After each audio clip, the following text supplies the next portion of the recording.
Huwag kang mag-alala, Lysandra. Pipirma ang basurerong yan. Wala na siyang ibang matatakbuhan, kundi ang mga kamay mo. Sa huli, mas matimbang ang kumakalam na sikmura at ang malapit ng tumigil na tibok ng puso ng kanyang ina kaysa sa anumang dangal na pinanghahawakan niya. Narito ako, nakatayo sa likod ng pintuang gawa sa mahaling kahoy, bitbit ang isang lukot na plastik na naglalaman ng 2 pirasong pandesal at ang resibo ng ospital na kulay rosas na sa katandaan. Ang boses na yon, malamig at puno ng pangungutya, ay nanggaling sa loob ng opisina ng pinakamakapangyarihang babae sa industriya ng real estate. Hindi ko kailangang makita ang kanyang mukha para malaman kung gaano kaliit ang tingin nila sa akin. Ako si Nerio Alcantara, isang arkitektong walang lisensya, isang anak na nabubuhay sa kalsada, at ngayon, isang lalaking itinitinda ang sariling kaluluwa. Huminga ako ng malalim, pilit na pinapakalma ang pangangatog ng aking mga tuhod. Ang lamig ng aircon na humahalik sa aking balat ay tila mga karayom na tumutusok sa aking katawan, lalo na't basang-basa pa ang aking t-shirt mula sa pagmamaneho ng tricycle sa ilalim ng malakas na ulan.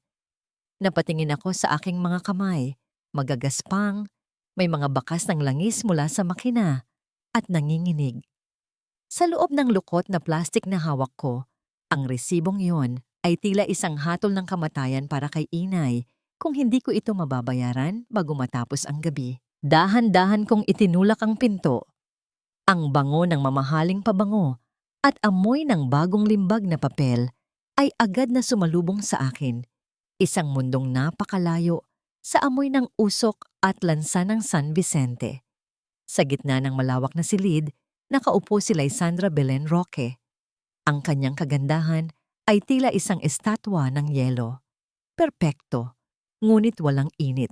Tumingin siya sa akin, hindi sa aking mga mata, kundi sa aking mga paang nakayapak. Sa kanyang mamahaling alpombra, nag-iiwan ng mantsa ng putik at tubig.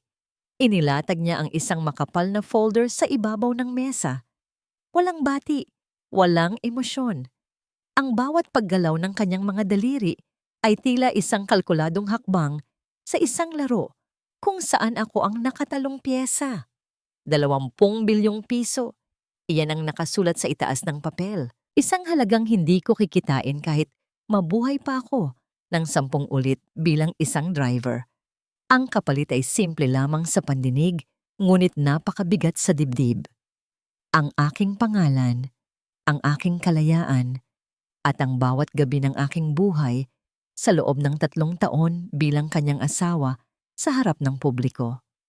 Kinuha ko ang panulat na ginto na inabot ng kanyang sekretarya. Sa bawat pagdampi ng dulo nito sa papel, tila naririnig ko ang tinig ni inay sa aking gunita, ang kanyang mga tawa noong bata pa ako, at ang kanyang mga daing sa tuwing sumasailalim siya sa dialysis. Ang bawat letra ng aking pangalan na isinusulat ko ay tila mga tanikala na unti-unting pumupulupot sa aking leeg. Natapos ang pirma. Ang tunog ng pagsara ng folder ay tila isang malakas na bagsak ng pinto ng selda. Tumingin ako kay Lysandra, naghahanap ng kahit maliit na bahid ng awa o pagkilala sa sakripisyong ginagawa ko. Ngunit ang nakita ko lang ay ang refleksyon ng sarili kong pagkawasak sa kanyang mga matangkasing dilim ng gabi. Tumayo siya, inayos ang kanyang suot na suit at lumakad palabas ng silid nang hindi man lang ako muling tinitingnan. Para sa kanya, tapos na ang transaksyon. Para sa akin, nagsisimula pa lamang ang impyerno. Ganito na lang ba talaga ang halaga ko? Pagkatapos ng lahat ng pangarap na binuo ko sa ibabaw ng mga blueprint, pagkatapos ng lahat ng gabing puyat para maging isang arkitekto, nauwi lang ba ako sa pagiging isang gamit na binili sa palengke? Nakalabas na ako ng gusali nang maramdaman ko ang panginginig ng aking luma at gasgas na cellphone sa bulsa. Mabilis ko itong kinuha. Umaasang balita ito mula sa doktor na maaari na nating simulan ang operasyon ni inay dahil sa perang ito. Ngunit ang boses sa kabilang linya ay hindi puno ng pag-asa. Ito ay boses ng takot, boses ng isang nurse na tila nauubusan ng hininga habang nagsasalita. Neryo, nasaan ka na ba? Ang inay mo. Bigla siyang nawalan ng malay. Tumigil ang kanyang paghinga at kailangan namin siyang isugod sa ICU ngayon din. Pero kailangan naming malaman, handa ka na ba sa mga bayarin? Kung hindi, baka hindi na namin siya maitali sa mga makina. Nanigas ang aking buong pagkatao sa gitna ng kalsada. Ang ulan ay patuloy na bumubuhos, tila nakikiramay sa bawat patak ng luha na hindi ko mailabas. Hawak ko na ang ₱1 sa aking isipan. Ngunit sa sandaling ito, tila ang perang iyon ay mga tuyong dahon lamang na tinatangay ng hangin. Tumingin ako sa malayo, sa direksyon ng ospital, habang ang mga busina ng sasakyan ay tila mga sigaw ng mga kaluluwang humihingi ng saklolo. Sa dinami-dami ng bagyo na sinuong ko para sa kanya, bakit ako pa ang naiwan sa ulan? Hawak ang isang pirma na tila wala ring silbi sa harap ng kamatayan. Dito ang daan para sa mga katulong, hindi sa harapang pinto. Huwag mong hayaang madumihan ng putik ng sapatos mo ang mga mamahaling alpombra ko. Ang boses ni Donna Mireya ay tila isang latigo na humahagupit sa aking pagkatao bago pa man ako makahakbang sa loob ng mansyong Roque. Nakatayo siya sa itaas ng hagdanang gawa sa marmol. Suot ang kanyang mamahaling seda na tila kumikinang sa ilalim ng mga dambuhalang chandelier. Sa kanyang tabi, si Lysandra ay nanatiling tahimik. Ang kanyang mukha ay walang mabanaag na emosyon. Tila isang estatwa na nanonood lamang sa aking pagkapahiya. Kagagaling ko lang sa ospital. Ang amoy ng alkohol at gamot ay kumakapit pa rin sa aking balat. Isang paalala na ang aking ina ay ligtas na sa ICU sa ngayon. Ngunit ang bawat tibok ng kanyang puso ay binabayaran ko ng aking dangal. Bit-bit ko ang isang lumang bag na naglalaman ng iilang piraso ng aking damit at ang mga kagamitan ko sa pagdodrawing, ang tanging naiwan sa aking nakaraan bilang isang arkitekto. Yumuko ako, pilit na nilulunok ang aking galit. Ang bawat hakbang ko patungo sa pintuan ng mga katulong ay tila paglakad sa ibabaw ng mga basag na bubog. Ang mansyong ito, na tila isang palasyo sa paningin ng marami, ay nararamdaman ko bilang isang magarang kulungan. Ang malamig na hangin ng gabi ay humahalik sa aking basang balat, ngunit ang mas masakit na lamig ay nagmumula sa mga matang nakamasid sa akin.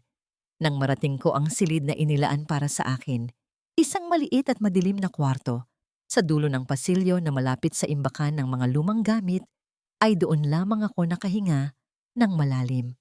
Walang bintana, tanging isang maliit na kama at isang mesa na may sira-sirang paa. Ang amoy ng alikabok at amag ay tila nanunokso sa akin, nagpapaalala na kahit asawa ako ng may-ari ng mansyong ito sa papel, ako ay mananatiling isang estranghero sa ilalim ng kanilang bubong. Tinawag kami para sa hapunan. Doon, sa gitna ng mahabang mesa na puno ng mga putaheng hindi ko man lang kayang pangalanan, ay muling nagpakitang gilas si Donna Mireya. Kumuha siya ng isang maliit na plato ng tirang pagkain at inilagay ito sa tapat ko nang may nakakalokong ngiti. Ito ang bagay sa iyo, Neryo. Huwag kang masanay sa mga pagkain namin dito, baka makalimutan mo kung saan ka nanggaling. Ang isang aso ay dapat marunong makontento sa mga tira-tira. Wika niya habang ang kanyang mga mata ay nanunuot sa aking kaluluwa. Tumingin ako kay Lysandra, umaasang may makikitang kahit maliit na pagtutol.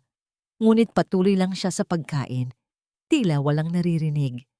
Ang katahimikan niya ay mas masakit pa kaysa sa mga salita ni Mireya. Sa loob ng aking dibdib, ang aking puso ay tila pinipiga ng isang malakas na kamay. Ang bawat subo ko ng pagkain ay tila isang laso na dahan-dahang pumapatay sa aking pagkatao. Matapos ang hapunan, habang ang lahat ay abala sa kani-kanilang mga gawain, lumabas ako sa maliit na hardin sa likod. Nakita ko ang isang sirang silya na yari sa bakal, kinalawang na, at nakalimutan na ng panahon. Naupo ako at dahan-dahang hinaplos ang mga kanto nito. Gamit ang aking mga daliri, tila bumabalik ang aking diwa sa mga panahong hawak ko ang lapis sa T-square. Sinubukan kong ituwid ang tabing binti ng silya, dahan-dahan, hanggang sa muli itong tumayo ng matuwid.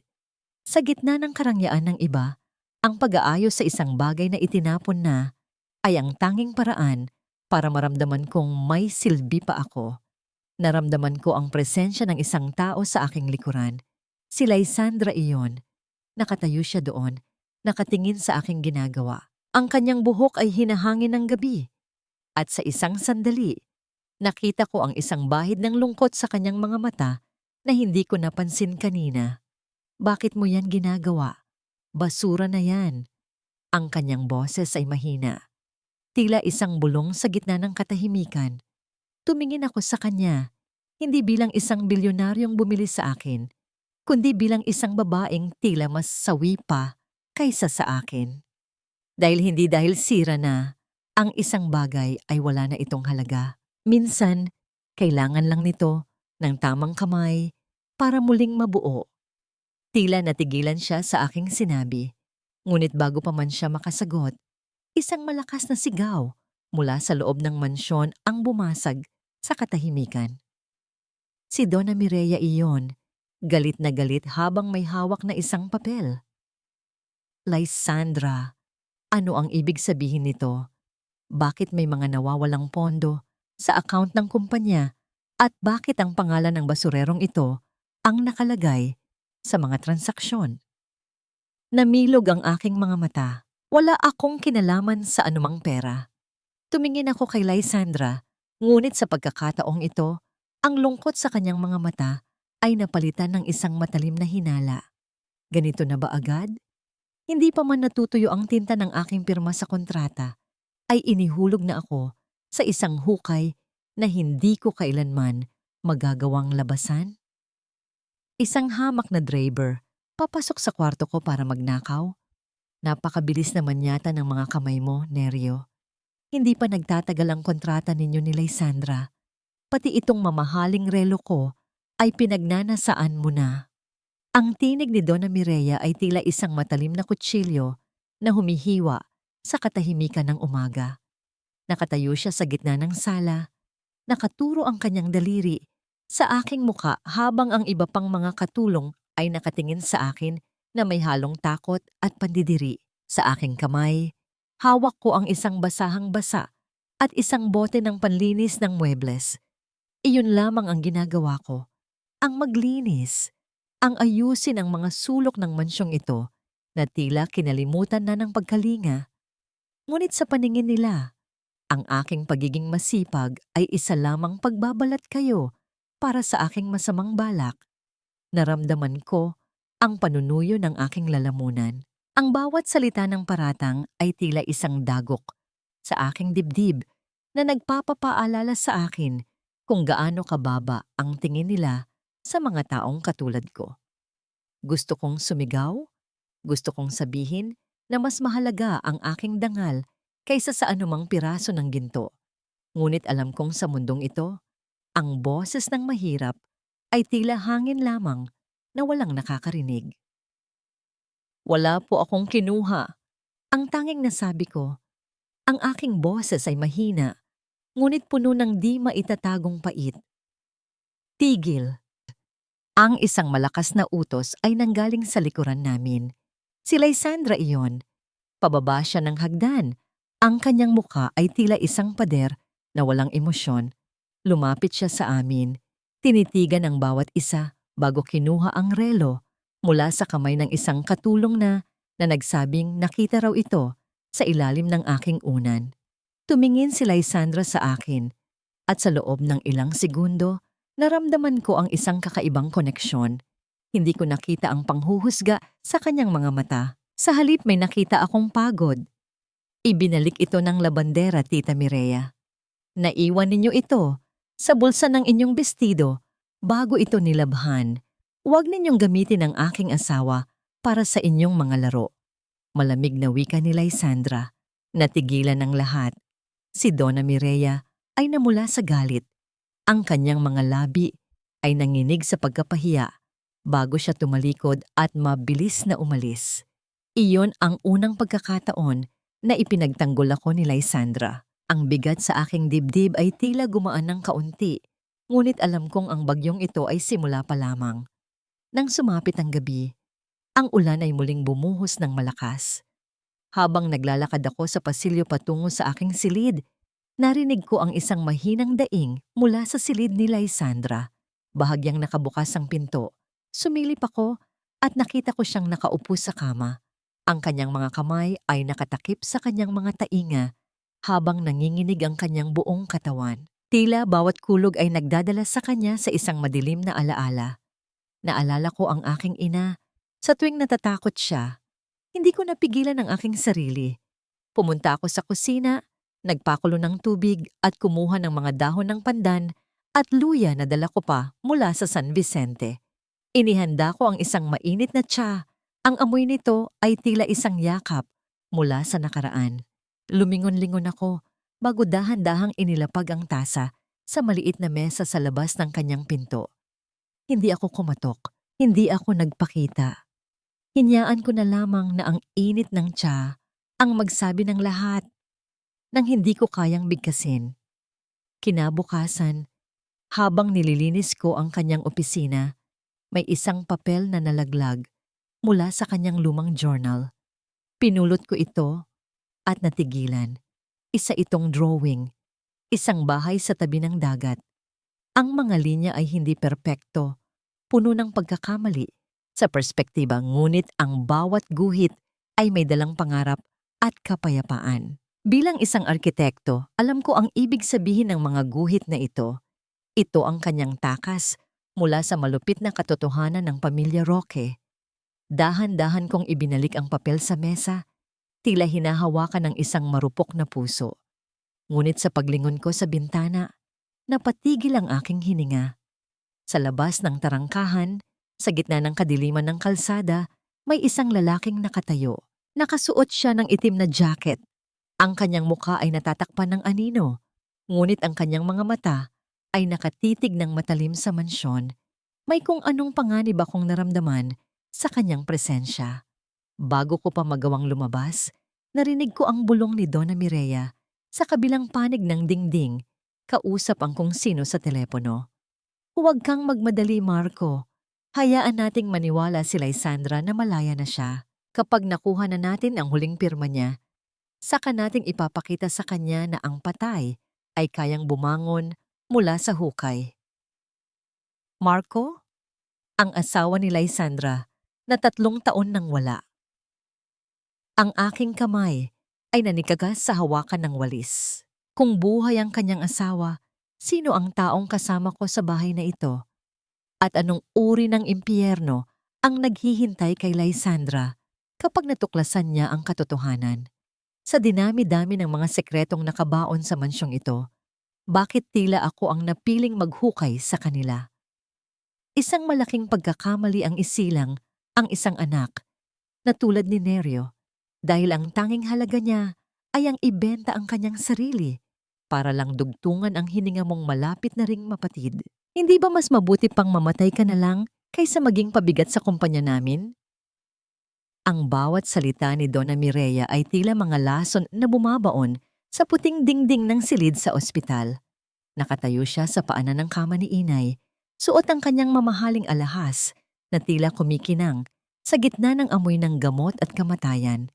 Ang kanyang tinig ay hindi galit, kundi puno ng masangsang na pangungutya, isang uri ng kalupitan na mas matalas pa kaysa sa anumang patalim. Nakatayo ako sa may pintuan. Hawak ang isang maliit na lalagyan ng mainit na lugaw na maingat kong niluto sa kusina ng mansyon kaninang madaling araw. Sa kabilang kamay ko ay ang supot ng mga bagong gamot na binili ko gamit ang perang mula sa kontrata. Ang perang naging mantsa sa aking pangalan. Ang plastik ng gamot ay lumilikha ng mahinang tunog sa tuwing nanginginig ang aking mga daliri.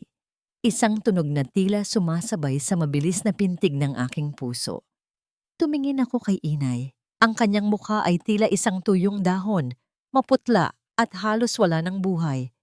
Ang kanyang mga mata na dati ay puno ng liwanag sa tuwing nakikita ako, ngayon ay nakapikit ng mariin. Tila pilit na tinatakpan ang mga luhang gustong kumawala sa harap ng sipayong naririnig niya. Ang makina sa gilid ng kanyang kama ay naglalabas ng isang mahaba at pantay na tunog ng pagtibok. Ang tanging pruweba na lumalaban pa siya sa gitna ng bagyo. Hindi ko na napigilan ang aking sarili. Inilapag ko ang lugaw sa maliit na mesa at humarap kay Mireya. Ang galit sa aking dibdib ay tila isang apoy na matagal na nakakulong at ngayon ay handa nang sumabog. Lumabas po kayo, Donna Mireya. Wala kayong karapatang saktan ng aking ina. Ang pera ninyo ang pambayad sa ospital, pero hindi ninyo binili ang karapatan ninyong maging hayop sa harap ng isang taong naghihingalo. Ang boses ko ay mababa, tila isang dagundong ng kulog, bago ang malakas na buhos ng ulan. Isang matunog na tawa ang isinagot niya. Matapang ka na dahil nakatapak ka na sa mansyon ko. Tandaan mo, Neryo, isang kumpas ko lang. Kukunin ng ospital na ito ang lahat ng makinang nagpapanatili sa ina mong buhay. Huwag kang umasta na parang bayani. Dahil sa paningin ko, isa ka lang bayarang driver. Lumabas siya ng silid. Iniwan ang amoy ng kanyang mamahaling pabango na tila isang bakas ng dumi sa malinis na silid. Ngunit ang mas masakit ay ang katahimikang sumunod. Dahan-dahang idinilat ni Inay ang kanyang mga mata. Ang tingin niya ay hindi puno ng galit, kundi ng isang malalim at nakakadurog na lungkot. Totoo ba, Neryo? Ang kanyang tinig ay tila isang mahinang ihip ng hangin. Ipinagpalit mo ba ang iyong dangal para sa akin? Lumuhod ako sa tabi ng kanyang kama. Kinuha ko ang kanyang malamig at tuyot na kamay at idinikit ito sa aking pisngi. Ang bawat luhang pumatak mula sa aking mga mata ay tila mga patak ng asidong sumusunog sa aking kaluluwa. Gusto kong magsinungaling. Gusto kong sabihin na ang lahat ay ayon sa aking plano. Ngunit sa harap ng kanyang kadalisayan, ang lahat ng aking pagbabalatsi kayo ay natunaw. Inay, gusto ko lang pong mabuhay kayo. Yun lang po ang tanging mahalaga sa akin. Ang aking tinig ay nabasag. Tila isang salaming nahulog sa matigas na sahig. Umiling siya ng dahan-dahan, ang kanyang mga mata ay unti-unting napuno ng luha. Anak, mas gusto ko pang mamatay ng may dangal kaysa makita kang nagiging alipin ng mga taong walang puso. Ibalik mo ang pera nila. Ibalik mo ang lahat. Sa gabing iyon, habang nakaupo ako sa madilim na pasilyo ng ospital, pagkatapos makatulog ni Inay sa pagod, naramdaman ko ang isang kamay sa aking balikat. Si Lysandra iyon. Hindi ko alam kung gaano na siya katagal na nakatayo roon. Wala siyang suot na mamahaling alahas, tanging isang simpleng puting blusa, at sa ilalim ng ilaw ng ospital, tila nakita ko ang isang sugatang kaluluwa na katulad ng sa akin. Dapat ba akong humingi ng tawad sa ginawa ni Tita Mireya? Tanong niya. Ang kanyang tinig ay puno ng isang uri ng pagod na tila pasan ang buong mundo. Tumingin ako sa kanya. Ang aking mga mata ay puno ng pait. Ang tawad ninyo ay hindi makakagamot sa pusong dinurog na ninyo. Lysandra, sabihin ninyo sa akin, ganito ba talaga ang mundong pinasukan ko? Isang mundo kung saan ang bawat hininga ay may katapat na halaga ng bilyon-bilyon? Hindi siya sumagot.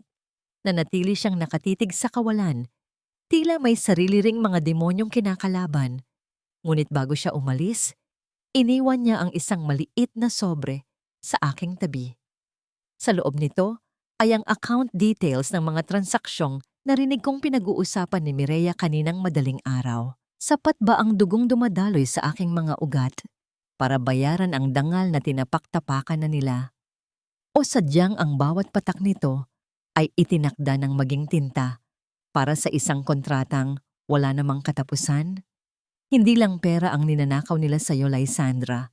Ninanakaw din nila ang mga pundasyon ng bawat gusaling itinatayo ng kumpanya mo at kasama doon ang iyong dangal. bilang isang roke. Narito ako sa loob ng aking maliit na silid. Ang tanging liwanag ay nagmumula sa screen ng laptop na ipinahiram ni Lysandra at ang malamig na liwanag ng buwan na sumisilip sa siwang ng pinto.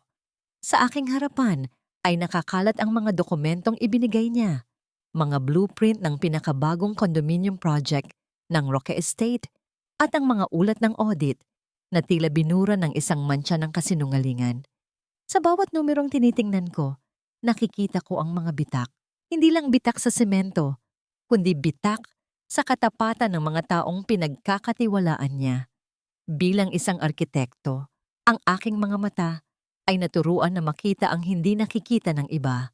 Nakikita ko ang pagtitipid sa mga bakal, ang pagpapalit ng mga dekalidad na materyales sa mga mumurahing alternatibo, at ang mga kalkulasyong sadyang ginawang mali para lamang may mabulsa silang pera. Ang bawat linyang iginuguhit ko sa gilid ng mga lumang resibo ng ospital ay tila isang paraan ng paghihiganti, hindi para sa aking sarili, kundi para sa katarungang matagal nang ipinagkakait sa amin.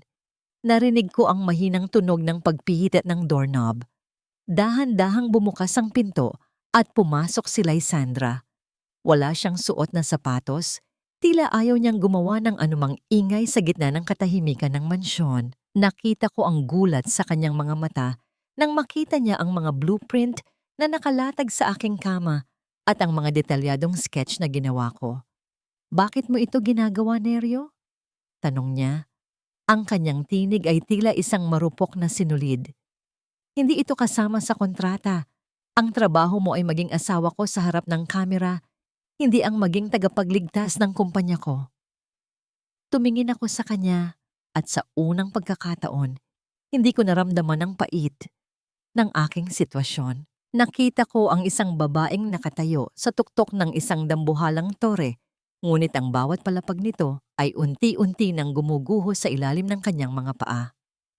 "Dahil alam ko ang pakiramdam ng mawalan ng tahanan, Lysandra," sagot ko, habang dahan-dahang itinuturo ang mga pulang marka sa blueprint. "Ang mga gusaling ito, babagsak ang mga ito sa loob ng 5 taon kung hindi natin babaguhin ang disenyo ng pundasyon. At kapag nangyari iyon, hindi lang pera ang mawawala sa'yo. Maraming buhay ang madadamay." Lumapit siya sa akin. Ang kanyang balikat ay tila bumigay sa bigat ng katotohanang aking inilatag. Naupo siya sa gilid ng aking maliit na mesa. Napakalapit sa akin hanggang sa maamoy ko ang malinis na bango ng kanyang sabon. Isang amoy na tila nagdadala ng kapayapaan sa gitna ng bulyaw ng aking isipan. Sa sandaling iyon, ang distansya ng bilyon-bilyong piso sa pagitan namin ay tila naglaho. Sabi nila, "Isa kang Draper lang," bulong niya habang tinitingnan ang aking mga kamay na puno ng mga linya ng graphite at uling. Pero ang mga kamay na ito, ang mga ito ay kamay ng isang lumilikha. Hindi ko namalayan na sa gitna ng aming pag-uusap, ang kanyang mga mata ay unti-unti nang bumibigat. Sa sobrang pagod mula sa pakikipaglaban sa kanyang sariling pamilya, unti-unti siyang napasandal sa aking balikat. Ang kanyang marahang paghinga ay tila isang musika na hindi ko pa narinig kailanman. Nanigas ako, natatakot na baka sa isang maling galaw ko ay magising siya at bumalik ang pader sa pagitan namin. Dahan-dahan, kinuha ko ang aking lumang jacket na nakasabit sa silya at maingat itong ipinatong sa kanyang balikat. Tinitigan ko ang kanyang mukha sa ilalim ng madilim na ilaw. Dito, sa maliit at mabasang kwartong ito, hindi siya ang reyna ng real estate. Siya ay isang babaeng nangangailangan ng masisilungan mula sa bagyong dala ng sarili niyang dugo. Ngunit ang katahimikan ay binalot ng isang malamig na presensya. Sa siwang ng pinto, nakita ko ang anino ng isang tao. Isang matalas na sulyap mula sa kadiliman ng pasilyo. Si Donna Mireya. Nakatayo siya doon, nanonood. Ang kanyang mga mata ay nanlilisik sa galit habang nakikita ang aming paglalapit. "Akala ninyo ay nakahanap na kayo ng kakampi sa isa't isa?" Ang bulong ni Mireya na tila hangin na dumaan sa pasilyo. bagamat alam kong ako lang ang nakarinig sa aking isipan. Huwag kayong magpakasigla dahil bago matapos ang linggong ito, itatayo ko ang sarili ninyong libingan gamit ang mga blueprint na yan. Napatingin ako sa papel na nasa ilalim ng aking kamay. Ito ang plano para sa isang bagong San Vicente. Ang pangarap kong itayo, ang mga bahay para sa mga katulad ko. Pero sa gitna ng banta ni Mireya, ang pangarap na yon ay tila isang kastilyong buhangin na anumang sandali ay pwedeng lamunin ng dambuhalang alon. Ganito na ba talaga? Sa tuwing susubukan nating bumangon, mayroon bang laging nakahandang tapakan ng ating mga kamay hanggang sa muli tayong mabaon sa putik? Dakpin ang lalaking iyan. Huwag ninyong hayaang makatakas ang magnanakaw na sumira sa dangal ng pamilya Roque at nagmansa sa kredibilidad ng ating kumpanya. Ang boses ni Donna Mireya ay tila isang matalim na palaso na bumasag sa katahimikan ng malawak na lobby ng Roque Estates. Nakatayo siya roon, kasama ang 3 pulis at isang grupo ng mga board members. Ang kanyang daliri ay nakaturo sa akin na tila ako ay isang salot na dapat nang burahin sa mundo. Narito ako, hawak ang mga binagong blueprint na puyat kong tinapos kagabi. Ang aking mga daliri ay may mga itim pang marka ng uling at lapis. Ang mga marka ng aking pagsisikap na iligtas ang kumpanya ni Lysandra mula sa isang tiyak na sakuna. Nakasuot pa rin ako ng aking uniforme bilang driver, ang tanging kasuotang nagpapaalala sa akin kung sino talaga ako sa harap ng kanilang karangyaan. Ang ironya ay tila isang mapait na lasa sa aking dila. Habang sinusubukan kong itayo ang kaligtasan ng iba, itinatayo naman nila ang aking bitayan. Naramdaman ko ang malamig na bakal ng posas na pumulupot sa aking mga pulso. Ang tunog ng paglak nito ay tila isang pamilyar na kanta ng kawalan ng pag-asa. Tumingin ako sa paligid. Naghahanap ng isang mukha na maniniwala sa akin, ngunit ang tanging nakita ko ay ang mga matang puno ng panghahamak. Ano ang ibig sabihin nito, Tita Mireya? Ang boses ni Lysandra ay nanggaling sa likuran ng mga pulis. Humahangos siya, ang kanyang buhok ay bahagyang gulo, at ang kanyang mga mata ay nanlalaki sa gulat habang nakatingin sa aking mga kamay na nasa likod na ng aking likuran. Ang asawa mo, Lysandra, nahuli siya ng mga gwardiya na sinusubukang itakas ang mga sensitibong dokumento ng kumpanya para ibenta sa ating mga kakumpetensya. Sigaw ni Mireya, sabay pakita ng isang envelope na puno ng pera na tila kinuha sa loob ng aking lumang bag. At hindi lang iyan, Iria, sabihin mo ang nakita mo. Lumapit si Iria, ang tapat na asistante ni Lysandra, na may nakayukong ulo. Ang bawat hakbang niya ay tila isang mabigat na pasanin. Nakita ko po si Nerio na nakikipagkita sa mga contractors sa San Vicente kagabi. Tumatanggap siya ng suhol para palitan ang mga materyales sa gusali. Ang bawat salita ni Iria ay tila isang saksak sa aking likuran.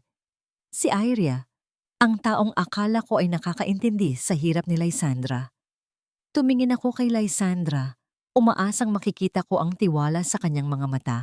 Ngunit ang nakita ko ay isang malalim na pagkalito at sakit. Ang kanyang katahimikan ay mas masakit pa kaysa sa higpit ng posas sa aking balat. Dinala ako sa presinto. Ang amoy ng ihi, pawis at kalawang ay tila sumasakal sa akin sa loob ng madilim na selda. Naupo ako sa malamig na semento. Isinasandal ang aking ulo sa pader na puno ng mga gasgas ng mga naunang bilanggo. Hindi ko na inisip ang aking sarili. Ang tanging nasa isip ko ay si Inay sa ospital. Sino ang magbabayad ng kanyang gamot? Sino ang hahawak sa kanyang kamay sa tuwing natatakot siya? Kumuha ako ng isang maliit at matulis na bato sa sahig. Sa gitna ng kadiliman, sinimulan kong iguhit sa sahig ng selda ang structural diagram ng condominium project. Kahit sa gitna ng kawalan, hindi kayang patayin ng pader na ito ang pagiging arkitekto ko. Ipinapakita ng aking guhit kung saan talaga nagmula ang pagkakamali. Sa mga materyales na inaprubahan ni Mireya, hindi sa aking mga plano, lumipas ang mga oras na tila mga taon. Narinig ko ang mahinang tunog ng mga yabag ng sapatos sa labas ng aking selda. Sila'y Sandra. Nakatayo siya roon, nakasuot ng itim na bilo, tila nakikiramay sa sarili niyang dangal. Bakit mo ginawa yon, Neryo? Bulong niya. Ang kanyang tinig ay basag. Binigyan kita ng tiwala. Binigyan kita ng pagkakataon na patunayan na mali sila tungkol sa'yo. Tumingin ako sa kanya mula sa sahig. Ang aking mga mata ay tuyo na sa sobrang pait. Ang katotohanan ay nakasulat sa pundasyon ng mga gusali mo, Lysandra. Hindi sa loob ng envelope na itinanim nila sa bag ko. Kung maniniwala ka sa kanila, hindi lang ako ang mawawala sa'yo. Mawawala rin ang lahat ng pinaghirapan mo. Tumalikod siya, ngunit bago siya makahakbang palayo, may inilapag siya sa harap ng rehas. Isang pirasong papel. Hindi ito piyansa. Hindi ito sulat ng pag-ibig. Ito ang aking resignation letter bilang chairperson ng Roque Estates. Wika niya nang hindi lumilingon. Kung kukunin ka nila sa akin, wala na ring silbi ang kumpanyang ito. Handa akong iwan ng lahat, Neryo. Pero sabihin mo sa akin ang totoo. Sino ba talaga ang kakampi ko? Napatingin ako sa papel na nasa sahig. Ang kanyang sakripisyo ay tila isang dambuhalang alon na humahampas sa aking dibdib. Ngunit sa anino sa dulo ng pasilyo, nakita ko ang isang pamilyar na figura. Isang lalaking nakasuot ng jacket na may hood, nakatitig kay Lysandra na may halong pagnanasa at puot. Ang lalaking nakita ko sa labas ng mansyon, Marco, ang patay na asawa, na tila naghihintay lang ng tamang sandali para lamunin ang lahat ng natitira sa amin. Sa dinami-dami ng mga kasalanang ipinapasa nila sa akin, paano ko ililigtas ang babaeng mahal ko kung ang mismong kalayaan ko ay nakakulong sa likod ng mga rehas ng kasinungalingan? Anak, huwag kang umiyak. Pagod na ang inay. Hayaan mo na akong mamahinga nang may dangal sa aking puso dahil alam kong ginawa mo ang lahat para sa akin. Ang tinig ni Donna Celina ay tila isang mahinang ihip ng hangin na nagtatangkang patayin ang huling ningas ng isang kandila. Narito ako, sa loob ng silid sa ICU na tila naging mundo ko na sa nakalipas na mga buwan. Kadarating ko lang mula sa presinto. Ang aking mga pulso ay may mga bakas pa ng pulang marka mula sa mahigpit na pagkakaposas. At ang aking puso ay tila isang pirasong basahan na pinigan ng husto hanggang sa wala ng matirang dugo. Puti ang lahat sa paligid. Ang puting ilaw na nakakasilaw, ang puting kumot na bumabalot sa payat na katawan ni inay, at ang puting usok ng aking hininga sa gitna ng malamig na aircon. Ang tanging kulay sa silid na ito ay ang asul na ugat sa kamay ni inay na unti-unti nang nawawalan ng sigla. Hinawakan ko ang kanyang kamay, malamig, tuyot at tila papel na madaling mapunit. Ito ang mga kamay na naghugas ng sugat ko noong bata ako. Ang mga kamay na nagluto ng bawat hapunan kahit pagod siya mula sa paglalabada. Ngayon, ang mga kamay na ito ay sumusuko na. Inay, huwag po, parang awa ninyo na. Ang aking tinig ay hindi na lumalabas sa aking lalamunan. Tila may malaking bara ng asidong humaharang dito. Kakaunti na lang po, inay. Malaya na ako. May pera na tayo para sa operasyon ninyo. Nakapirma na ako, inay. Nakapirma na ako. Umiling siya ng dahan-dahan. Ang kanyang mga mata ay unti-unting napuno ng luhang, tila mga perlas, sa gitna ng dapit hapon. Ang halaga ng aking buhay ay hindi dapat maging kapalit ng iyong kaligayahan, Neryo. Anak, ikaw ang aking pinakamagandang disenyo. Higit pa sa anumang gusali. Ikaw ang aking kiwal-kiwal na obra maestra. Maging malaya ka para sa akin. Naramdaman ko ang dahan-dahang pagluwag ng kapit ng kanyang mga daliri sa aking kamay. Sa gilid ng aking paningin, ang monitor na nagpapakita ng pintig ng kanyang puso ay nagsimulang maglabas ng isang mahaba at pantay na tunog. Isang linyang walang dulo. Isang linyang nagsasabing tapos na ang laban. Ang tunog na yon ay tila isang malakas na pagsabog sa loob ng aking bungo. Ngunit sa labas, ang lahat ay nanatiling tahimik at payapa. Inay, inay. Ang sigaw ko ay naging isang hikbi na tila hayop na nasugatan. Isinubsob ko ang aking muka sa kanyang dibdib, umaasang maririnig ko pa ang kahit isang mahinang tibok. Ngunit ang tanging naramdaman ko ay ang unti-unting panlalamig ng kanyang katawan. Sa sandaling iyon, ang lahat ng bilyon-bilyong piso sa mundo ay naging basura. Ang lahat ng blueprint na ginawa ko ay naging mga piraso ng papel na walang saysay. Wala na ang dahilan ng aking paghinga. Sa gitna ng aking paghagulgol, naramdaman ko ang isang mainit na yakap mula sa aking likuran. Si Lysandra, hindi siya nagsalita. Wala siyang sinabing condolence o anumang gasgas na salita ng pakikiramay. Hinayaan niya lang na mabasa ang kanyang mamahaling blusa ng aking mga luha. Ang kanyang mga braso na nakapulupot sa aking balikat ay tila ang tanging bagay na nagpapanatili sa akin para hindi tuluyang magkapira-piraso ang aking pagkatao. Ito ang unang pagkakataon na naramdaman ko ang kanyang puso na tumitibok malapit sa akin at sa sandaling iyon, hindi siya ang amo ko. Hindi siya ang bilyonaryong kumuha sa akin. Siya ay isang babaeng nakikidalamhati sa isang lalaking nawalan ng lahat. Nang dahan-dahan akong tumayo para ayusin ang mga gamit ni inay, may napansin akong isang maliit na bote ng gamot sa ilalim ng kanyang kama. Pinulot ko ito at tinitigan. Bilang isang taong sanay sa detalye, napansin ko ang kakaibang kulay ng likido sa loob. Hindi ito ang gamot na binili ko. Binuksan ko ang drawer ng kanyang bedside table at nakita ko ang record ng mga gamot na itinurok sa kanya habang nasa presinto ako. Ang mga vial ay may markang discontinued ngunit may pirma ng pag-aproba mula sa opisina ni Donna Mireya. Nanlamig ang aking buong pagkatao. Hindi namatay si inay dahil sa sakit lang. Pinatay siya ng kapabayaan. O baka naman, pinatay siya ng sadya.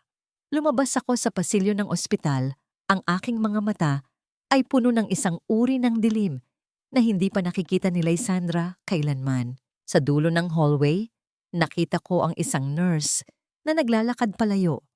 Ngunit may iniwan siyang isang bosa ng bulaklak sa counter para sa kwarto ni inay. Mga rosas. Ngunit hindi ito pulang rosas. Ang mga ito ay itim na rosas na may nakasabit na card na may nakasulat na isang pangalan. Marco. Ang dugo ko ay tila naging yelo. Ang lalaking dapat ay 3 taon nang nakabaon sa lupa ay nagpapadala ng mensahe sa gitna ng aking pighati. Tumingin ako kay Lysandra na nakatayo sa tabi ng bangkay ni inay at sa loob ko may isang bagong kontratang nabuo. Hindi na ito para sa pera, hindi na ito para sa pag-ibig. Ito ay para sa hustisya. At sisiguraduhin kong ang bawat luha ni inay ay babayaran nila ng higit pa sa bilyon-bilyong halaga ng kanilang kumpanya. Sa dinami-dami ng bagyong sinuong ko, akala ko ay wala nang mas malakas pa sa ulan. Pero hindi ko alam na ang pinakamalakas na bagyo ay ang katahimikan bago ang aking paghihiganti.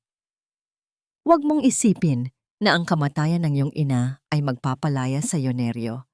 Sa mundong ito, ang utang ay hindi nababayaran ng luha, kundi ng pagsunod hanggang sa huling patak ng iyong hininga. Ang boses ni Donna Mireya ay tila isang malansang bulong na humahalik sa aking pandinig habang nakatayo ako sa harap ng puntod ni inay. Kapapasok pa lang ng hapon at ang sikat ng araw ay tila nakikipag-away sa makapal na ulap, nagbibigay ng isang madilim at maputlang liwanag sa sementeryo. Narito si Mireya, suot ang kanyang itim na terno na tila mas itim pa sa kanyang kaluluwa. Hawak ang isang payong na tila kapa ng isang buwitreng naghihintay ng mamatay. Hawak ko sa aking kanang kamay ang isang maliit na urna, ang huling tahanan ni inay. Ang gasgas na ibabaw nito ay tila nagpapaalala sa akin ng bawat hirap na dinanas niya. Sa loob ng aking bulsa, ang maliit na bote ng gamot na aking nakuha sa ospital ay tila nagbabaga, sumusunog sa aking balat. Ang bawat salita ni Mireya ay tila isang martilyo na nagpapabaon sa akin sa lupa.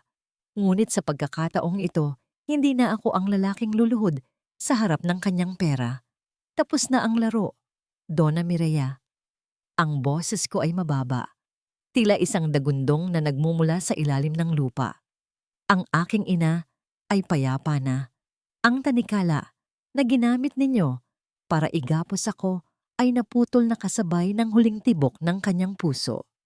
Isang mapait na tawa ang kanyang isinagot.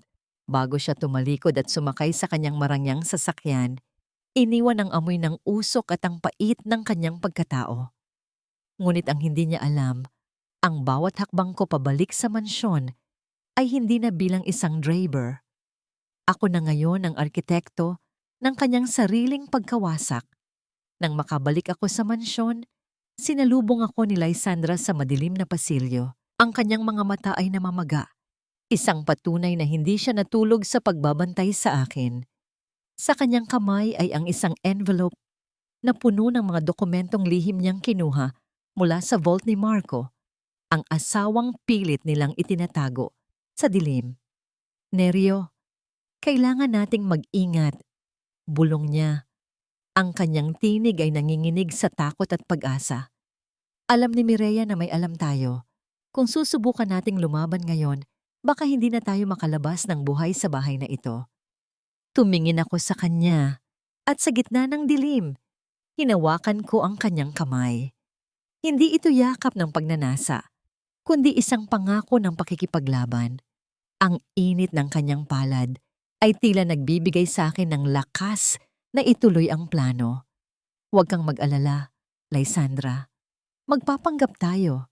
Hayaan nating isipin nila na nanalo na sila. Hayaan nating isipin ni Mireya na muli akong naging sunod-sunuran sa kanya. Gabi-gabi, habang ang buong mansyon ay natutulog, naroon ako sa loob ng silid ni Lysandra, hindi bilang magkasintahan, kundi bilang mga kasabwat. Gamit ang aking kaalaman sa arkitektura, sinimulan naming pag-aralan ang mga plano ng mga itinatayong kondo ng kumpanya. Doon ko natuklasan ang katotohanan. Ang kumpanya ni Marco at Mireya ay gumagamit ng mga peking materyales para nakawin ang bilyon-bilyong pondo ng gobyerno. Ang mga gusaling iyon ay mga kabaong nagawa sa semento. Sa isang pagkakataon, habang abala kami sa pag-audit, biglang huminto si Lysandra. Tiningnan niya ako. Ang kanyang buhok ay bahagyang humahadlang sa kanyang mukha. Dahan-dahan niyang inayos ang aking gulugulong buhok. Ang kanyang mga daliri ay tila humahaplos sa aking mga pilat ng kahapon. Bakit mo pa ako tinutulungan, Neryo? Tanong niya. Ang kanyang mga mata ay puno ng pagtataka. Wala ka ng dahilan para manatili. Malaya ka na. Dahil ang kalayaan ay walang saysay, kung ang mga taong sumira sa atin ay malaya ring gumagawa ng kasamaan. Sagot ko habang nakatitig sa kanyang mga mata. At dahil sa gitna ng bagyong ito, ikaw lang ang tanging bagay na totoo na natitira sa akin. Isang gabi, nagdaos ng isang malaking piging si Donna Mireya. Ito ay para ipagdiwang ang pagsasara ng pinakamalaking kontrata ng Rocky Estates. Ang mansyon ay puno ng mga ilaw, mga tawanan ng mga mayayaman, at amoy ng mamahaling alak. Nakasuot ako ng uniforme ng driver, nakatayo sa isang sulok, pinapanood ang bawat galaw ni Mireya na tila isang reyna sa kanyang trono. Ngunit ang lahat ay natahimik nang bumukas ang dambuhalang pinto ng ballroom. Isang lalaki ang pumasok, nakasuot ng puting tuxedo. Ang kanyang mukha ay pamilyar, ngunit puno ng isang uri ng panganib na tila galing sa impyerno. Ang bawat hakbang niya sa marmol na sahig ay tila isang malakas na tunog ng kampana ng kamatayan.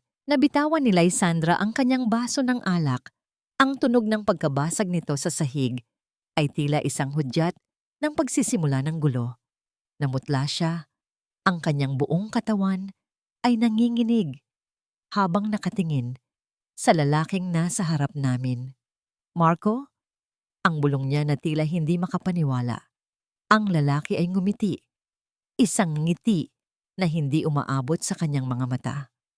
Lumapit siya kay Lysandra at dahan-dahang hinawakan ang kanyang baba. "Miss me, my dear wife? Sabi ko naman sa'yo, hindi ako basta-basta namamatay. Lalo na kung marami pa tayong pera na dapat gastusin." Napatingin si Marco sa akin. Ang kanyang mga mata ay nanlilisik sa galit at pangungutya.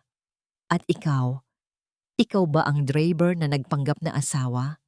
Salamat sa pag-aalaga sa aking trono, pero narito na ang tunay na hari." Sa sandaling iyon, ang galit sa aking dibdib ay tila isang bulkang handa ng pumutok. Ang laro ay naging mas mapanganib. Hindi na lang ito tungkol sa pera o sa kumpanya. Ito ay tungkol sa isang taong bumalik mula sa kamatayan para bawiin ang lahat, pati na ang babaeng sinimulan ko ng mahalin. Anong uri ng kadiliman ang dala ng isang taong kayang talikuran ang sariling kamatayan para lamang manakit ng iba? At paano ko itatayo ang aming kaligtasan kung ang pundasyon ng aming plano ay muling niyayanig ng isang multong may laman at dugo? Kasing ganda mo pa rin ang araw na namatay ako, Lysandra. Ngunit tila may dumi sa iyong tabi. Isang Draper na nagpanggap na ako? Huwag kang mag-alala. Narito na ang tunay na nagmamay-ari sa iyo. Ang boses ni Marco ay tila isang malamig na hamog na bumabalot sa buong ballroom. Dahan-dahang pinapatay ang init ng mga ilaw at ang tamis ng musikang kanina lang ay naririnig. Nakatayo siya sa gitna ng silid. Ang kanyang tuxedo ay tila kumikinang sa ilalim ng chandelier, ngunit ang kanyang nangiti ay walang iniwan sa isang hayop na handang manakmal. Ang bawat salita niya ay tila isang mariing sampal sa mukha ni Lysandra, na ngayon ay nakatayo sa aking tabi. Tila isang kandilang unti-unting nauubos sa gitna ng malakas na hangin. Narito ako, nakasuot pa rin ng aking uniforme. Ang aking mga kamay ay nakakuyom sa aking tagiliran hanggang sa bumao ng aking mga kuko sa aking palad. Gusto kong sumugod, gusto kong burahin ang nangising iyon sa kanyang mukha. Ngunit alam ko ang aming plano. Ang bawat mabilis na paghinga ko ay tila isang sigaw ng pag-aalsa na pilit kong ikinukulong sa aking dibdib. Ang bango ng mamahaling alak at ang amoy ng litson sa paligid ay biglang naging masangsang, tila amoy ng isang nabubulok na sikreto na muling nahukay mula sa ilalim ng lupa. "Marco, paano?" Ang tanging naibulalas ni Lysandra. Ang kanyang tinig ay tila isang marupok na kristal na anumang sandali ay magkakapira-piraso. Ang kanyang buong katawan ay nanginginig. At nakita ko ang butil-butil na pawis na namumuo sa kanyang noo kahit napakalakas ng aircon sa loob ng mansyon. Lumapit si Marco, binaliwala ang mga gulat na mukha ng mga bisita at ang mapang-uyam na ngiti ni Donna Mireya sa isang sulok. Hinawakan niya ang kamay ni Lysandra, isang paghawak na hindi pagmamahal, kundi pag-angkin. Hinila niya ito palapit sa kanya, tila isang gamit na muli niyang nakuha mula sa isang magnanakaw. Isang mahabang kwento, mahal ko. Sabihin na lang natin na hindi ako pinabayaan ng tadhana. Ngunit itong lalaking ito, itinuro niya ako gamit ang kanyang nguso, ang kanyang mga mata ay puno ng pandidiri. Ilang bilyon ba ang ibinayad mo sa kanya para matulog sa kama ko? O baka naman, libre lang ang serbisyo ng isang Draper? Isang malakas na tawanan ang nanggaling sa grupo ni Donna Mireya.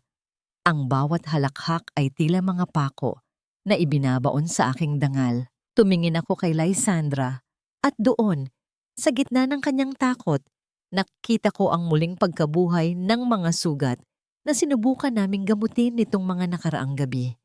Ang kanyang mga mata ay nagsasabing, "Neryo, tulungan mo ako."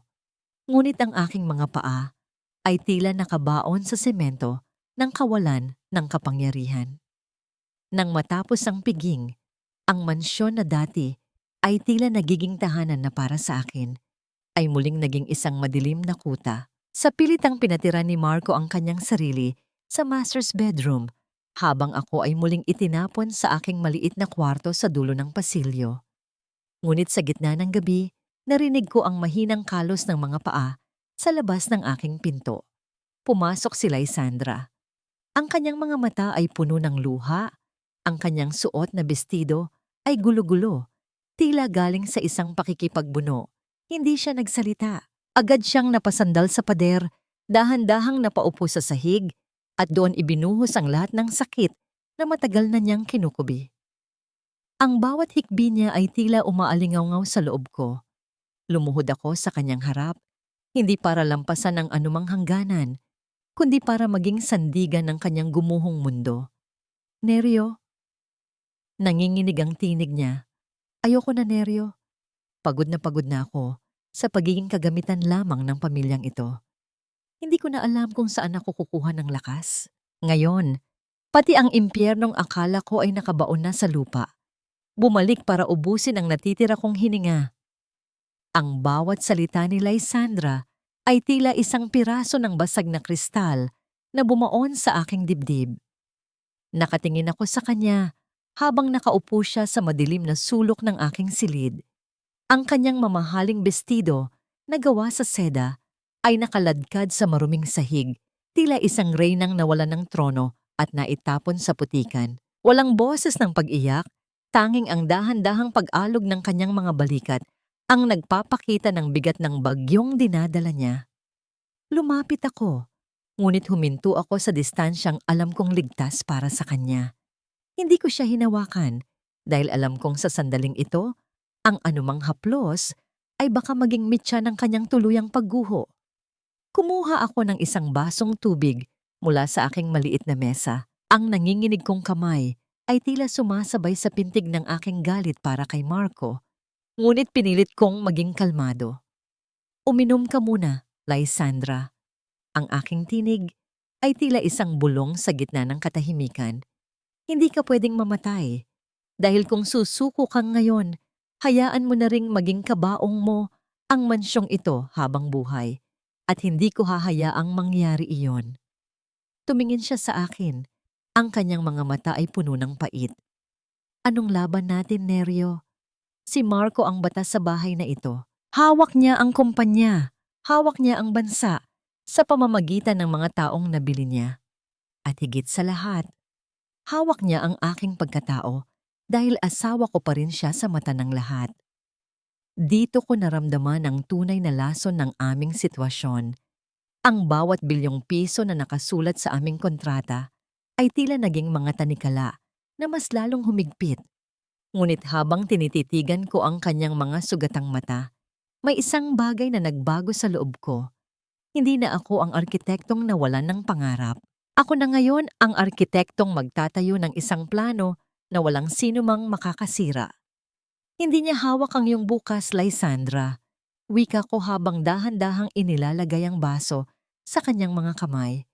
Ang mga gusaling itinatayo nila gamit ang nakaw na pera ay may mga bitak na tanging ako lang ang nakakaalam. At ang mga bitak na yon, ang gagamitin ko para gumuho ang kanilang mundo sa harap ng lahat.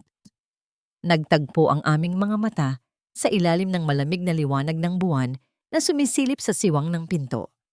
Sa sandaling iyon, ang takot ni Lysandra ay unti-unting napalitan ng isang mapanganib na uri ng pag-asa. Ngunit ang aming sandali ay binalot ng isang mabigat na tunog ng mga hakbang sa pasilyo. Ang bawat yabag ng sapatos ay tila isang kampana ng kamatayan na papalapit sa aking pinto. Hindi ito yabag ng isang katulong. Ito ay ang yabag ng isang taong nagmamay-ari ng lahat ng kanyang nadadaanan. Marco, dahan-dahang bumukas ang pinto. Ang anino ni Marco ay humaba sa sahig ng aking silid, tila isang dambuhalang hayop na handang manakmal. Nakatayo siya roon, hawak ang isang baso ng alak. Ang kanyang ngiti ay mas lalong naging nakakatakot sa gitna ng dilim. Kay gandang tanawin, ang kanyang boses ay tila isang malansang bulong. Ang aking asawa, nasa loob ng kwarto ng isang draper sa madaling araw. Akala ko ba ay kontrata lang ito, Lysandra? O baka naman, Masarap talagang magmahal ang isang taong walang-wala. Tumayo si Lysandra, pilit na itinatago ang kanyang panginginig. Wala kaming ginagawang masama, Marco. Umalis ka rito. Tumawa si Marco, isang tawang tila bakal na kinakalo sa semento. Lumapit siya sa akin at isinaboy ang natitirang alak sa aking muka.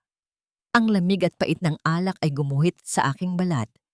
Ngunit nanatili akong nakatitig sa kanyang mga mata. Tandaan mo ito, Draper. Bulong niya habang inilalapit ang kanyang mukha sa akin.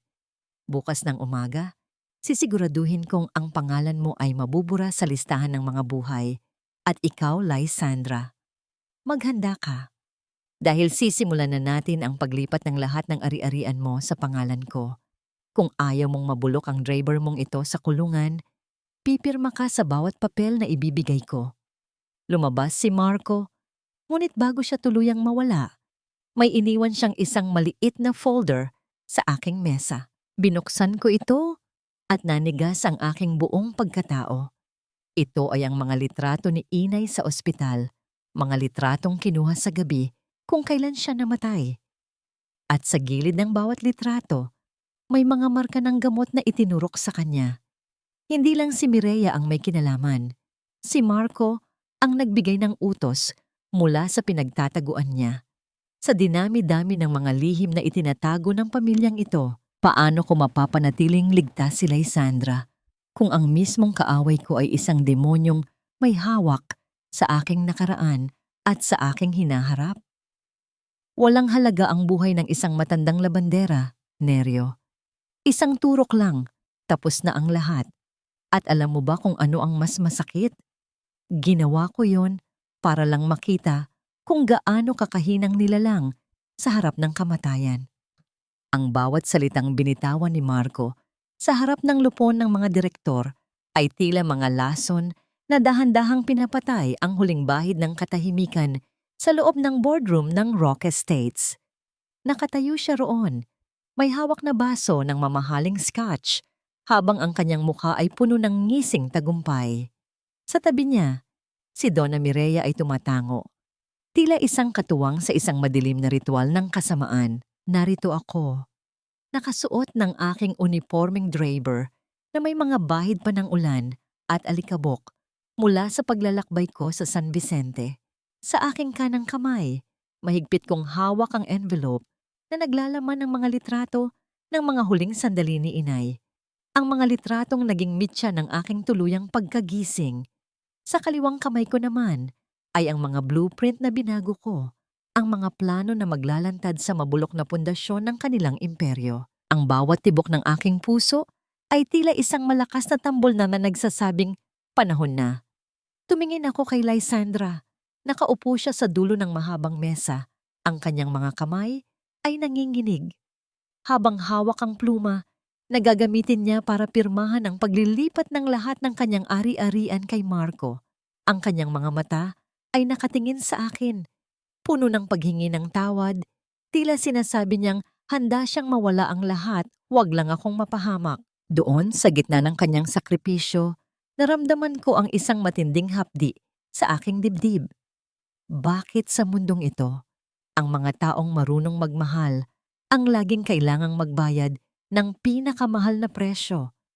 Bakit ang mga pusong tapat ay laging tinatapak-tapakan ng mga taong ang tanging Diyos ay ang salapi? Tigil. Ang boses ko ay hindi isang sigaw, kundi isang malalim na dagundong na tila nagmula sa kailaliman ng lupa. Dahan-dahan akong lumapit sa mesa, binaliwala ko ang mga gwardiya na nagtatangkang humarang sa akin. Inilapag ko ang mga blueprint sa harap ng mga direktor at ni Marco.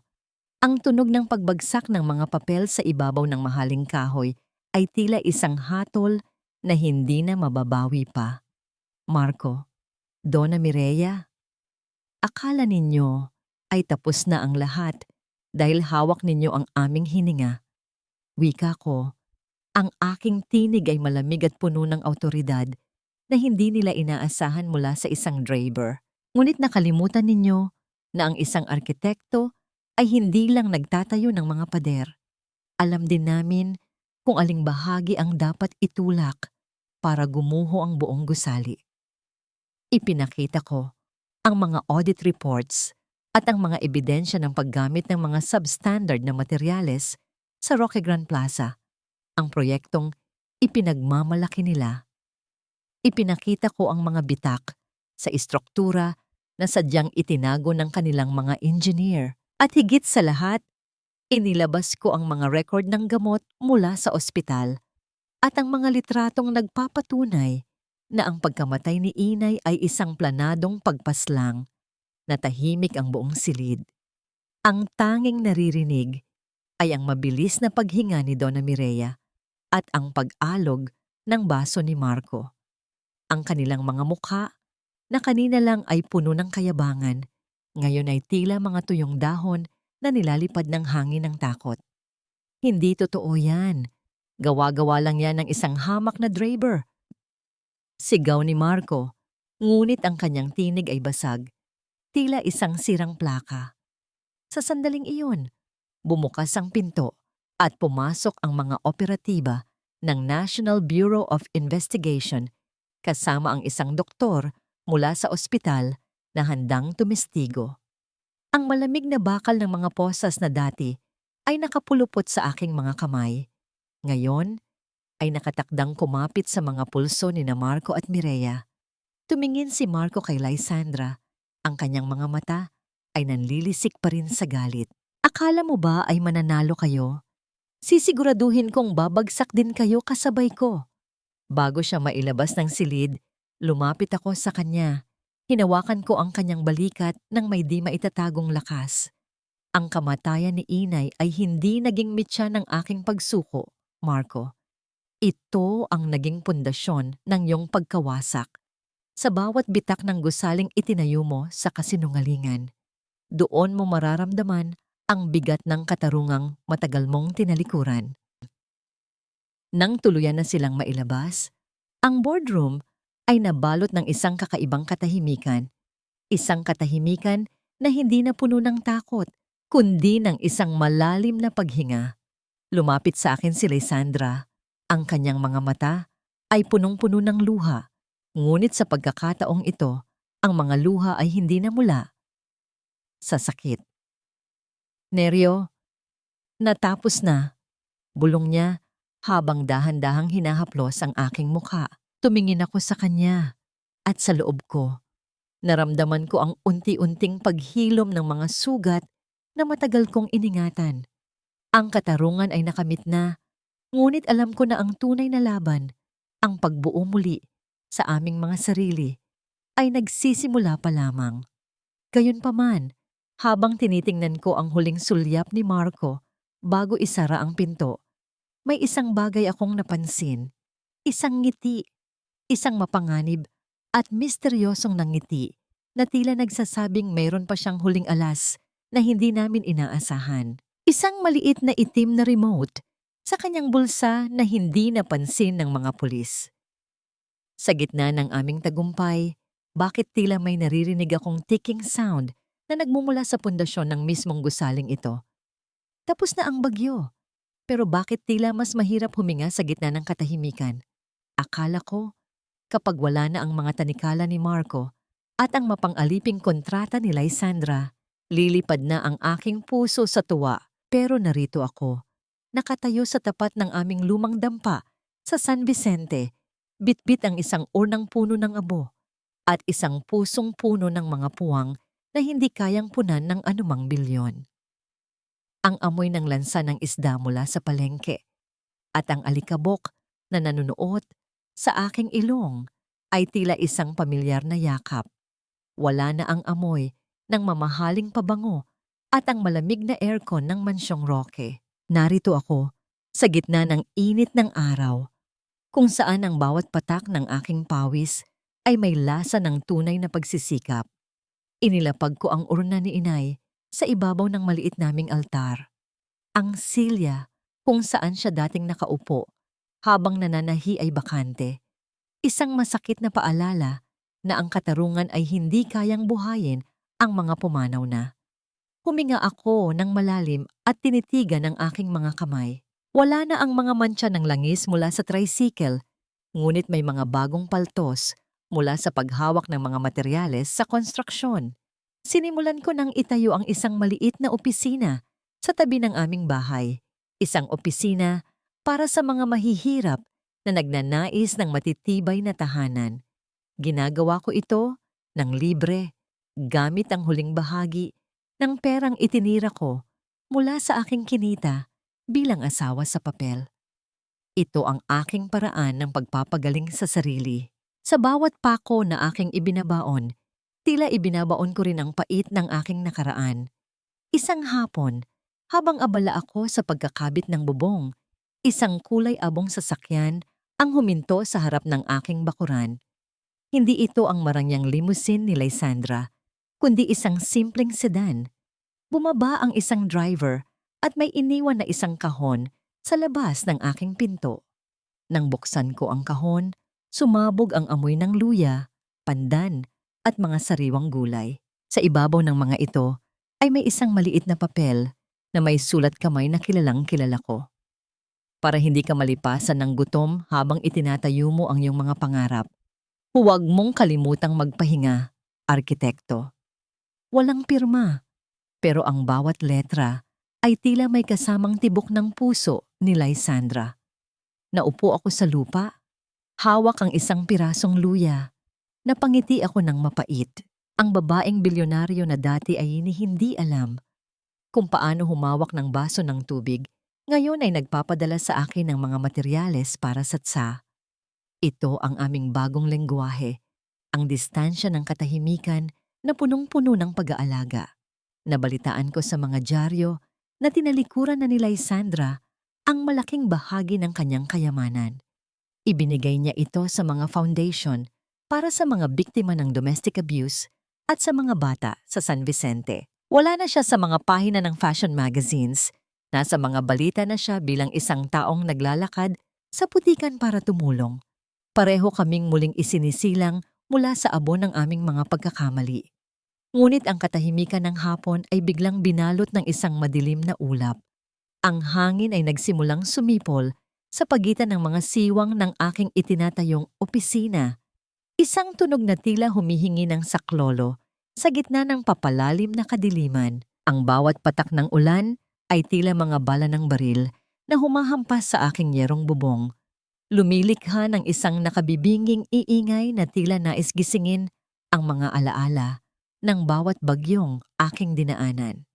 Sa gitna ng hagupit ng kalikasan, nararamdaman ko ang pangangatog ng aking mga kamay habang pilit kong itinatalis ang isang malaking tolda para hindi mabasa ang aking mga blueprint, ang mga pangarap na itinatayo ko para sa San Vicente. Ngunit sa gitna ng bulyaw ng hangin, isang pamilyar na liwanag ang tumama sa aking mga mata. Ang liwanag mula sa mga headlight ng isang sasakyan ay tila isang parola sa gitna ng dagat ng putik. Huminto ang sasakyan sa tapat ng aking bakuran at mula roon ay bumaba ang isang figura na hinding-hindi ko ipagkakamali kahit sa gitna ng pinakamalakas na ulan. Si Lysandra, basang-basa ang kanyang puting blusa, dumidikit sa kanyang balat na tila isang pangalawang layer ng kalungkutan. Ang kanyang buhok, na dati ay laging maayos at perpekto, ngayon ay gulo-gulo at basang-basa. Humahadlang sa kanyang mga mata. Tumakbo siya patungo sa akin. Ang kanyang mga sapatos ay lumulubog sa malambot na lupa. Binaliwala ang dumi at ang panganib ng mga lumilipad na yero. "Nerio, what are you doing? It's dangerous out here!" Sigaw niya. Ang kanyang boses ay pilit na nakikipagpaligsahan sa dagundong ng kulog. Hindi ako nakasagot agad. Hinawakan ko ang kanyang mga balikat. Ang lamig ng kanyang katawan ay tila gumuhit sa aking mga palad. "Bakit ka narito, Lysandra? Delikado ang biyahe mula sa Maynila." "I couldn't stay there, Nerio. Nalaman ko ang tungkol sa bagyo at ang iniisip ko lang ay ang opisina mo. Ang pangarap mo." Wika niya, ang kanyang tinig ay nanginginig. Hindi lang dahil sa lamig, kundi dahil sa isang emosyong matagal na naming itinago. Sa likod ng mga liham at pumasok kami sa loob ng hindi pa tapos na istruktura. Ang amoy ng basang kahoy at bagong semento ay humalo sa amoy ng ulan. Kinuha ko ang aking huling tuyong tuwalya at dahan-dahang ipinatong sa kanyang ulo. Sa gitna ng dilim, tanging ang aming mabibilis na paghinga ang naririnig. Ang bawat pagtama ng ulan sa labas ay tila naglalapit sa aming mga mundo. Dahan-dahan niyang kinuha ang aking mga kamay na puno ng galos at dumi ng konstruksyon. Tinitigan niya ang bawat sugat, tila ba binabasa niya ang bawat sakripisyong ginawa ko para sa bayang ito. Sa sandaling iyon, ang distansya ng bilyon-bilyong piso at ang pait ng kontratang nagbuklod sa amin noon ay tila naging abo na tinangay ng hangin. Sapat na ang pagtakas, Neryo. Bulong niya. Ang kanyang mga mata ay nananatiling nakatitig sa aking mga palad. Hindi ko na kayang bumalik sa mansyong yon kung wala ka sa tabi ko. Hindi kumpanya ang kailangan ko, kundi ang arkitektong magtatayo muli ng puso ko. Naramdaman ko ang bigat ng kanyang pagsusumamo. Inilapit ko ang aking mukha sa kanya hanggang sa maramdaman ko ang init ng kanyang hininga sa gitna ng malamig na gabi. Ngunit bago pa man magtagpo ang aming mga labi, isang malakas na tunog ng pagkabali ng kahoy ang umalingaw-ngaw sa itaas. Ang isa sa mga pangunahing haligi ng aking opisina ay unti-unting bumibigay dahil sa lambot ng lupa. Ang buong istruktura ay nagsimulang gumanit, tila isang dambuhalang naghihingalo. Sa isang iglap, naramdaman ko ang panganib na babagsak ang lahat sa amin. Niyakap ko si Lysandra ng buong higpit. Ginagamit ang aking katawan bilang pananggalang habang ang mga piraso ng kahoy at yero ay nagsisimulang malaglag sa aming paligid. Sa gitna ng panganib, ang tanging naisip ko lang ay iligtas siya, kahit na ang kapalit ay ang huling pangarap na itinayo ko sa lupang ito.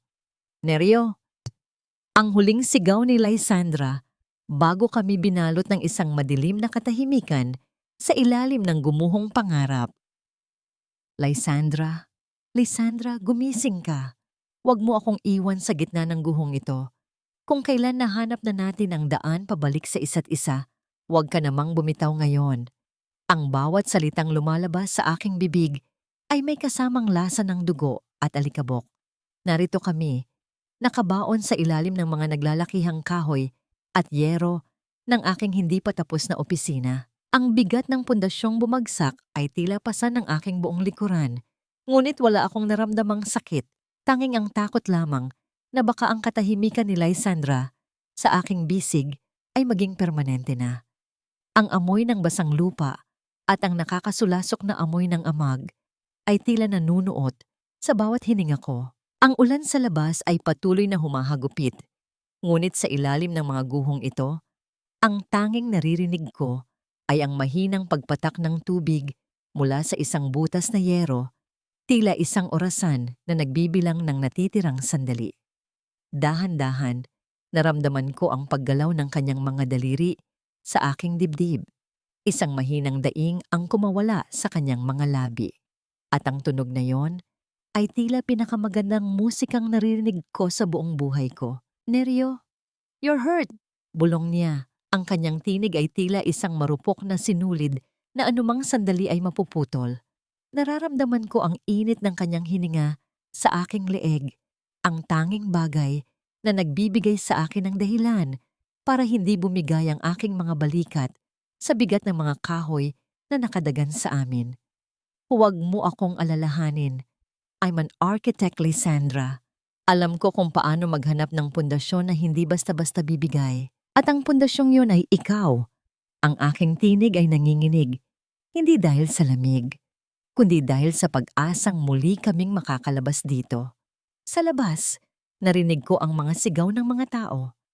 Hindi ito boses ng mga bilyonaryo o mga pulis.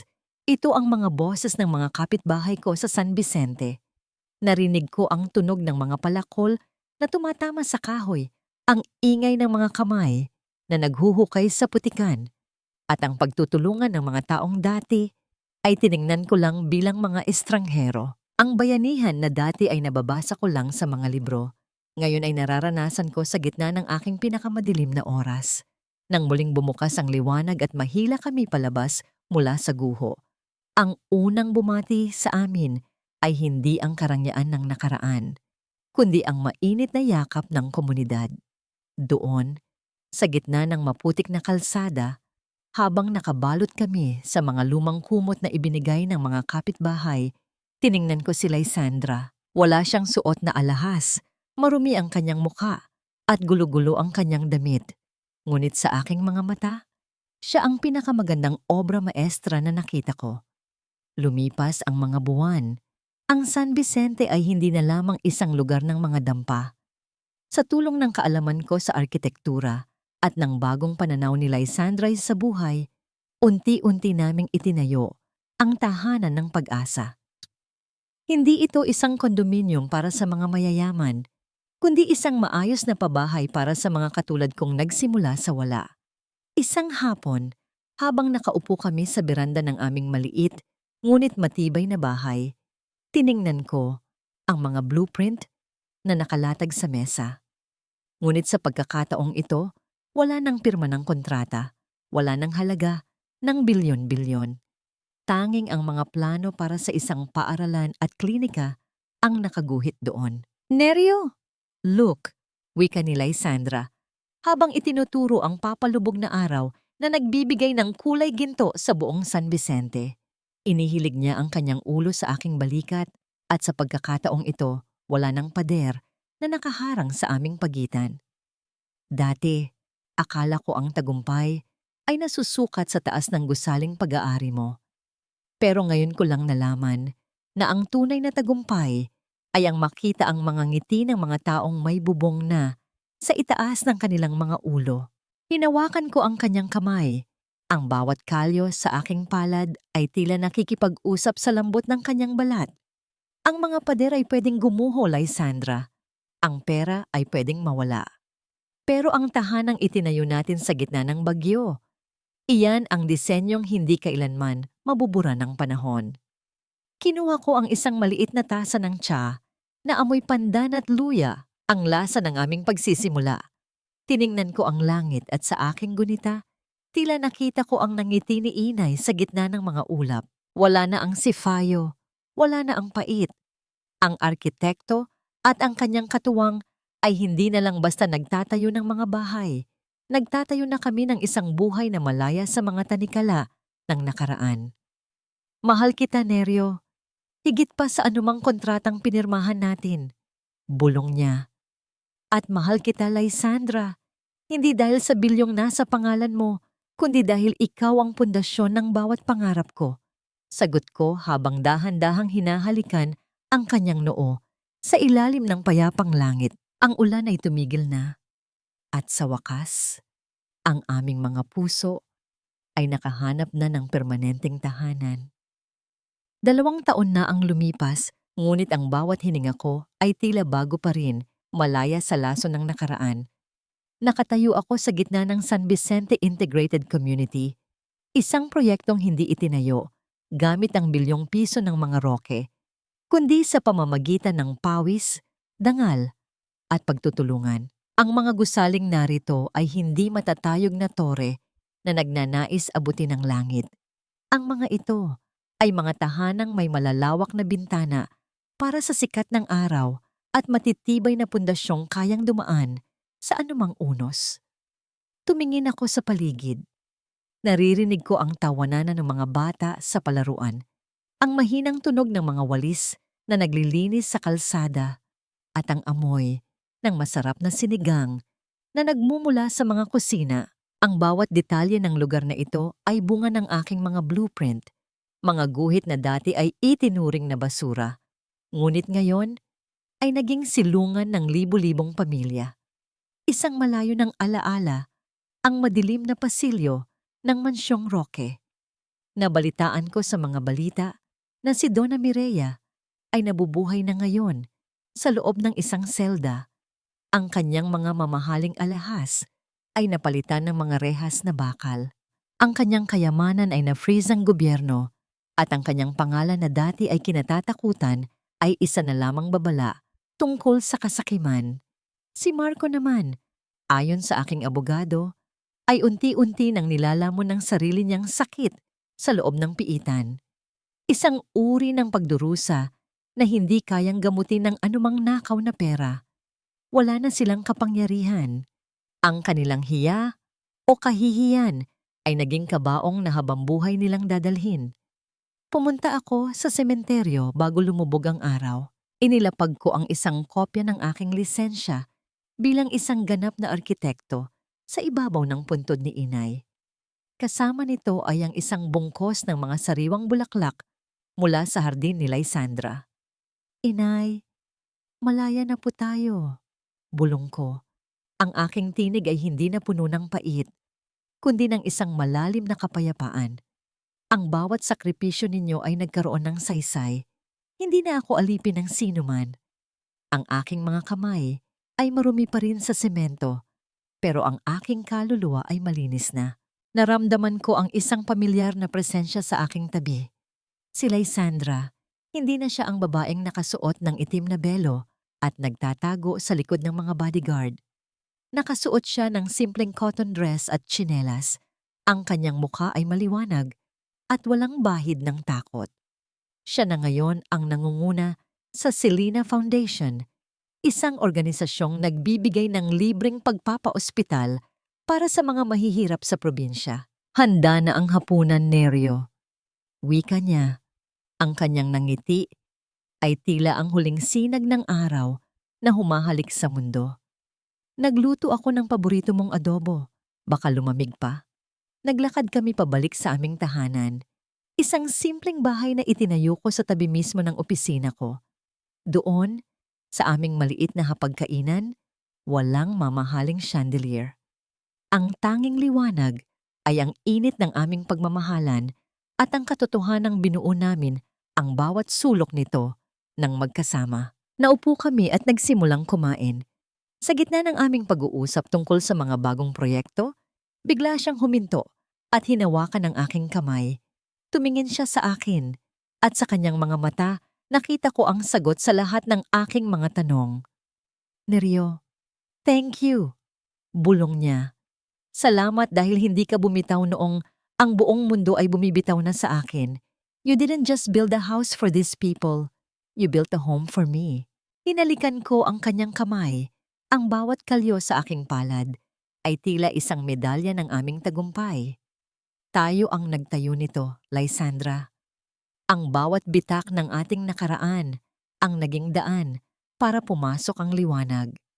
Napatingin ako sa labas ng bintana. Ang gabi ay payapa. Wala nang bagyong nagbabanta. Ang arkitekto at ang kanyang katuwang ay tapos na sa pagtatayo ng mga pader. Ngayon, ang tanging itinatayo na lamang namin ay ang aming mga pangarap. Isang pangarap na hindi na kailanman mababayaran ng bilyon-bilyong piso dahil ang halaga nito ay ang ating kalayaan. Ang aming kwento ay nagsimula sa isang kontrata, ngunit nagtapos sa isang panata. Ang pag-ibig, kapag itinayo sa pundasyon ng katotohanan at sakripisyo, ay ang tanging estrukturang hindi kailanman guguho. Pagpapala, pag-asa, patawad. Tapos na ang laban. Sa wakas, kami ay uwi na.